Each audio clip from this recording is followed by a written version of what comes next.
Namaste, Jai Hind, and welcome to this edition of The Right Stand. I'm Anand Narsimhan. Ladies and gentlemen, the violence in Manipur continues to be our top focus here on The Right Stand, and we've been continuously tracking this story, which could have serious repercussions for Bharat at large. Not just for the ethnic groups in Manipur, but is there a bigger, larger game at play? Now, what we've witnessed in Imphal is also worrying through the day, ladies and gentlemen, with protests increasingly turning violent and patients on the edge on both sides.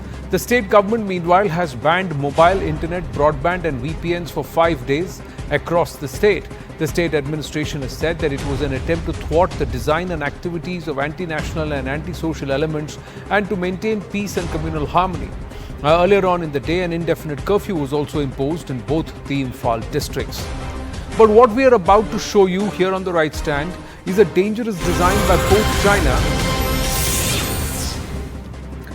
China and the West to establish their dominance, in this region, in Asia. Here on The Right Stand, we reported what intel sources told us very clearly, that the Kukis are being empowered by outside forces under the garb of religion first, and then they are being used to create a separate state with areas of Manipur, Mizoram and the entire erstwhile Kuki-Chin region in Myanmar, and also certain portions of Bangladesh like Chittagong. Now that is a West plot, which former Bangladesh Prime Minister Sheikh Hasina had also hinted at. But China is also using different borders to create tensions in Bharat and destabilize our nation. The Communist Party of Burma, or the CPB, these militants are actually extending their dominion beyond the Salaween River. CPB splinters have been able to cross the Salaween and now are on the gates of the historic city of Mandalay in Myanmar.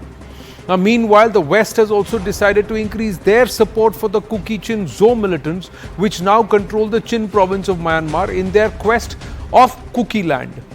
China and the West are trying to divide Myanmar into their respective spheres of influence and also seize control of this entire South Asia region. The plot is further emboldened with the fall of the Sheikh Hasina regime. Worse is actually expected for Manipur. Is Bharat wise to this is a big question. Now here's more from our Security Affairs editor Manoj Kumar Gupta. The recovery of trails of sophisticated rockets from Manipur after recent drone and high-tech missile attacks has actually led to serious questions about the availability of weapons from Myanmar, working of the state police and security forces, and new insurgent groups from Bangladesh, according to top intelligence sources. Sources have said that drones were sighted in November 2023 when the airport airspace reported drones and 2 Indigo flights were diverted and 1 flight took off after 3-hour delay. The biggest problem, which can't be ruled out, is that these Kuki groups are known for using long-range weapons procured, sourced from China, Pakistan or Korea. This is what sources have said. Serious concerns about the role of Assam Rifles had been raised in May 2023 when they blocked the police station with armoured vehicle as riots broke out and free run was given to the Kukis. Almost 5,000 to 6,000 cadre of retired Assam Rifles are currently ready to join Kuki groups. That's what intel sources are saying, and this is a serious concern, ladies and gentlemen, because if our forces start taking sides based on their ethnicity and their reliance or their preferences, we have a serious problem. On 29th of April this year, the Assam Rifles acted on specific intelligence and recovered war weapons from Mon districts of Nagaland, which is close to Myanmar. These weapons included mortar, satellite phones, pistols and tubes, among others. The use of drones and missiles suggest that warlike stores are available to Kuki-Zo militants and uninterrupted supplies are coming in from Myanmar border. These groups have got training possibly from Myanmar Kuki-Chin because training of making these weapons is quite sophisticated and needs experts. Also, firing these missiles also requires specialized training because you need to assess the trajectory and calculate wind speed, and it's not just aim and shoot kind of drill. That's what intel sources are telling us. Now, as per another exclusive input,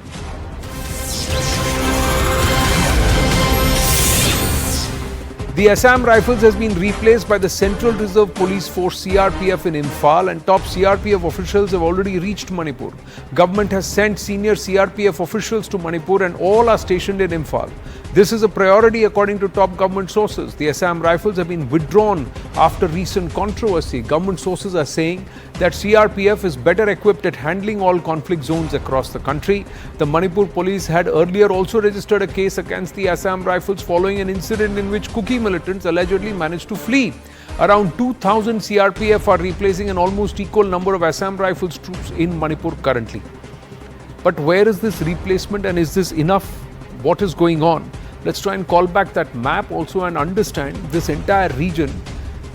Manipur, we should not look at it from the current geographical boundaries. We have to look at it from the historical boundaries where these boundaries didn't exist. There were different lands and these tribes, these ethnicities have spread far down up to Mandalay, down Myanmar, and where that cut is happening. Can we call this up here on the screen and then we'll try and understand this. Divya Kumar Soti is with us and we also have Anand Ranganathan joining us. Divya Kumar Soti, we are quoting some of the observations that you yourself had made, and it's important that this Salaween River, now on this side, if the Chinese are trying to exercise control, if the West is trying to influence this area, are we now looking at a fractured region, this one, which has strife and also hegemonistic entities exercising their control, ethnicities being used, ethnic background, religion being used to try and divide this area, and Manipur, Bangladesh, this region gets carved out, not by the present day international boundaries, but by past lines or historic lines. Divya Kumar Soti. Yes, thank you. Actually, this is India's wild east frontier.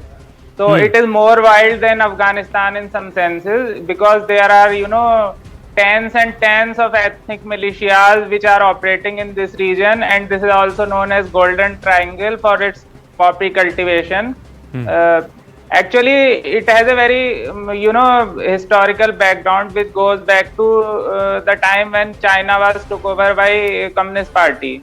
So at that time when Mao's forces routed Kuomintang and those forces entered Myanmar through Sino-Myanmar frontier, and at that time CIA launched an clandestine operation which is known as Operation Paper, and that was to organize resistance against Mao's forces using northern Myanmar as operational base. And for that purpose, to finance that operation, poppy cultivation was started in at a large scale in this area. Now that did not succeed. Thereafter, Mao's regime launched Communist Party of Burma, and that Communist Party of Burma took over territories through armed struggle up to the river Salaween.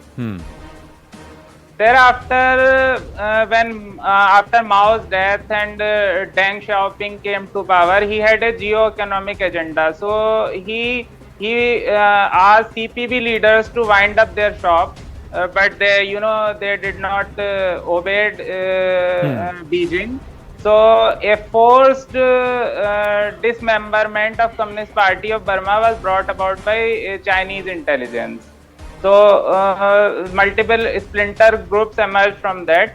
But with a long-term point of view, China, though it dismantled Communist Party of Burma, but it continued to arm and nurture these splinter groups.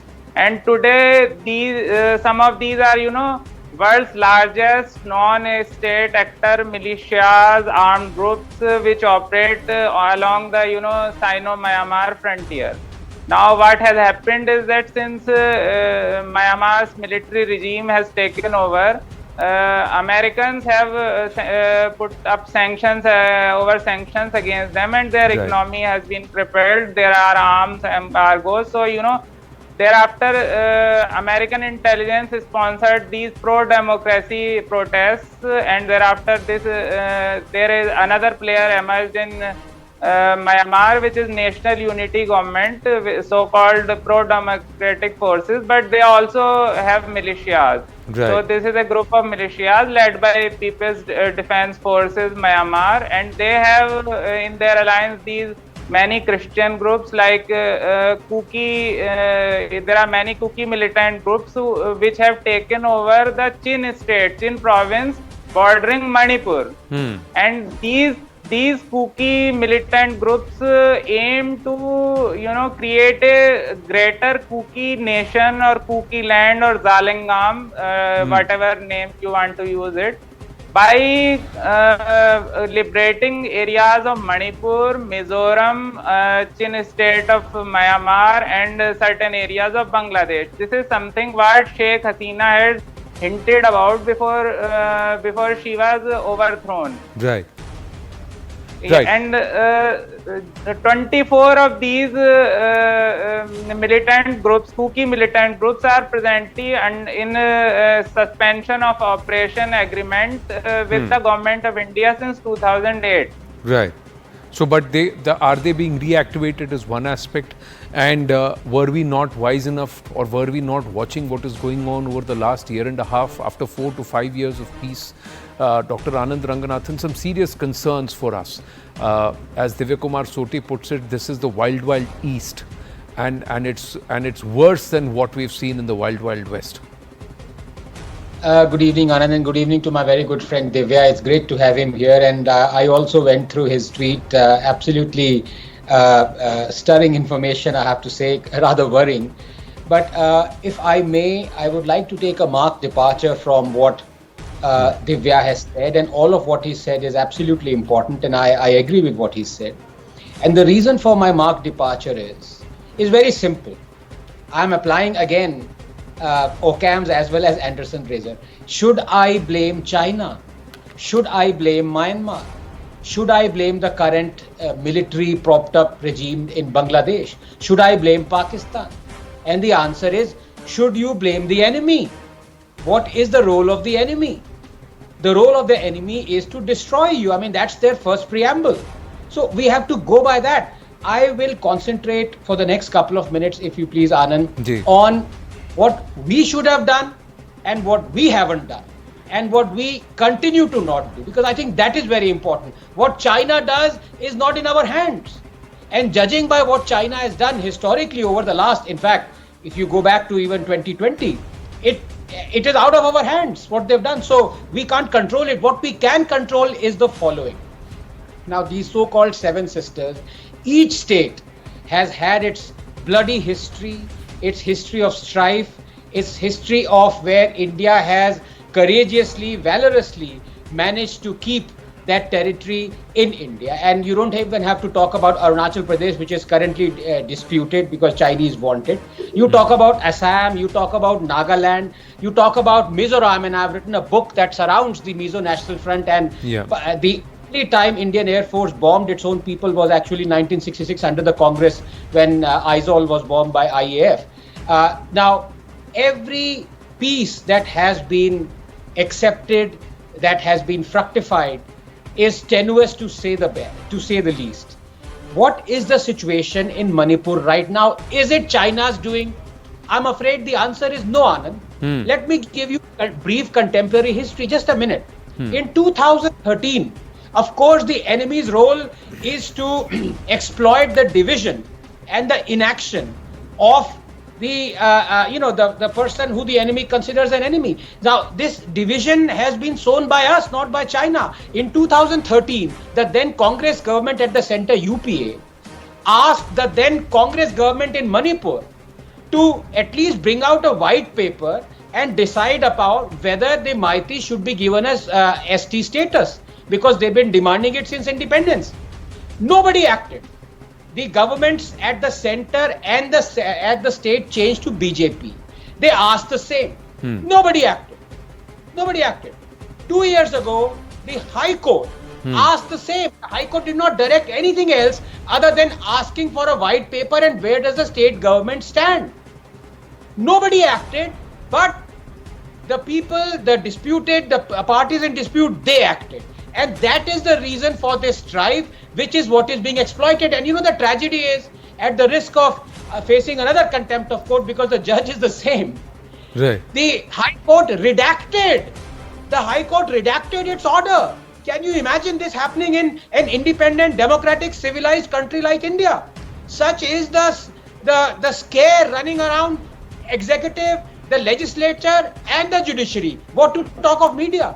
So I'm sorry, Anand, much as I absolutely admire Divya's factual recount, and much as I admire you and your story, I'm afraid the fault is ours and ours alone. See, we can always say that the fault is ours because we didn't do anything. For a long time, nearly 6 decades, this region was blanked out from the national cognizance, blanked out from spotlight, blanked out from the headlines, and it was only seen as a place where there was always some strife. Nobody got into the reason why. Nobody said, let's own up this place and ensure that it is fully integrated with the rest of Bharat so that there is no sense of alienation and no free run for A, radicals, B, this entire missionary and conversion gang, and 3, this entire drug market and this drug racket. Along with, of course, the enemy's machinations or the adversary's machinations. They may not have any animosity with Bharat. Their thing is they want to fulfill their strategic objectives. The Walong corridor, Divya Kumar Soti, is perhaps important for the Chinese. In Arunachal Pradesh, they want to secure that region because they want to protect their Belt and Road and they want access to all of South China, all the way down till the South China Sea and also into those waters. The Americans want to create an air base so that they can train their guns not just at the Chinese but also at the Russians, and also this entire region can be mapped by them because this is one place in the Bay of Bengal where they don't have a presence. Now this is their objective. But we as a nation have to wake up to these challenges. Are we so not bothered about our sovereignty, about our integrity? What's the solution now? Or have things gone beyond repair? No, things never go beyond repair. There is always a solution, but we need to be honest and we need to be vigilant about what is going on. I will continue to, take liberty of sticking to the geopolitical and security part of it. I was talking about suspension of operation agreement with these Kuki groups. Now, what has happened? What is suspension of operation?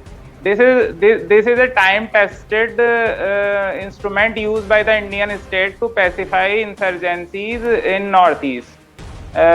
These has been affected with Naga insurgent groups. They were placed in camps under the monitoring of central forces, and they are there for decades now. And peace has held itself. Right. But why it is not succeeding in case of Kuki militant groups? This is what we need to understand. What has happened is that since neighboring Chin province has been taken over by these Kuki militant groups, and they have some sort of covert support from the Western countries, so they are very emboldened and they want to create this Kuki land by combining Manipur and Mizo territories and some tracts of Bangladesh, so that it can be one day used against China if someday a big clash happens between US and China.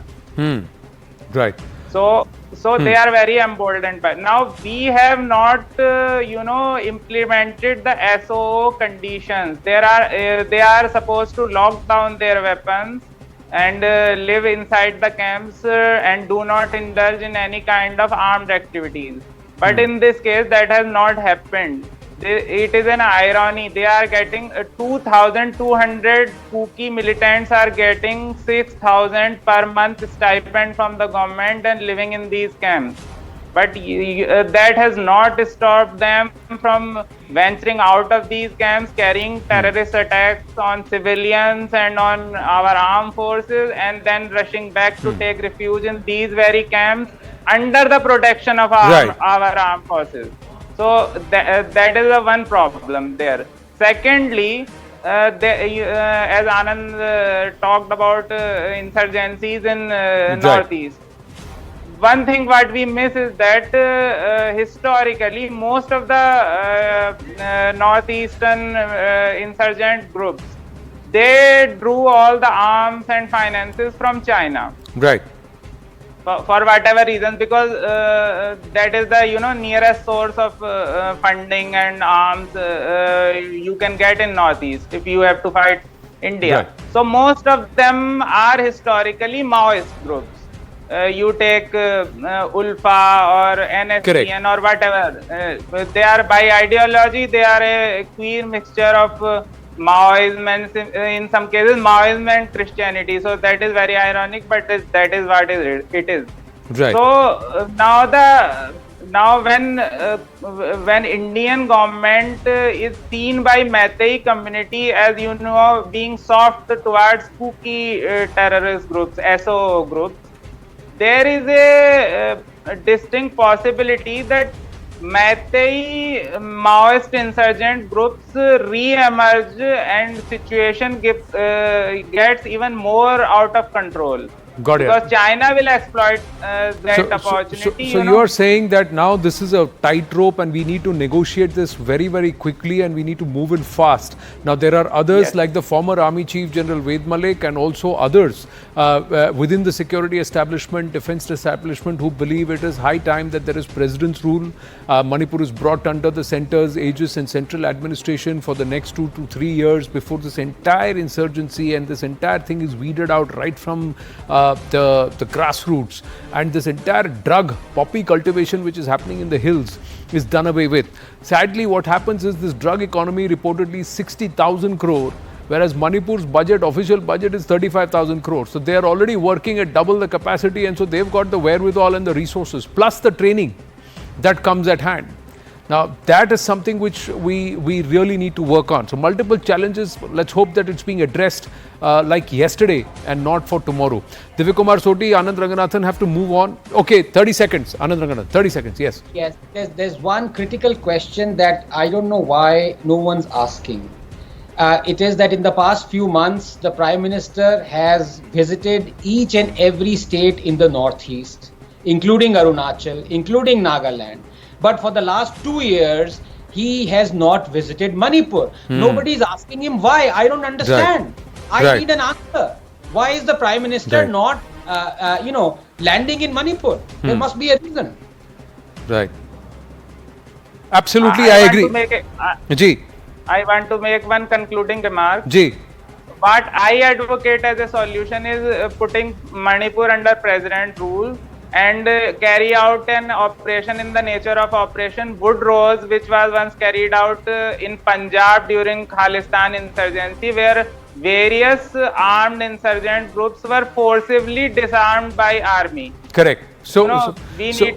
We need to get into that kind of a hard action, is what you're saying. Operation Good Rose, something similar to that has to be executed. Good Rose. And there are many within Bharat security establishment thinkers who are inclined to this. Let's see what happens.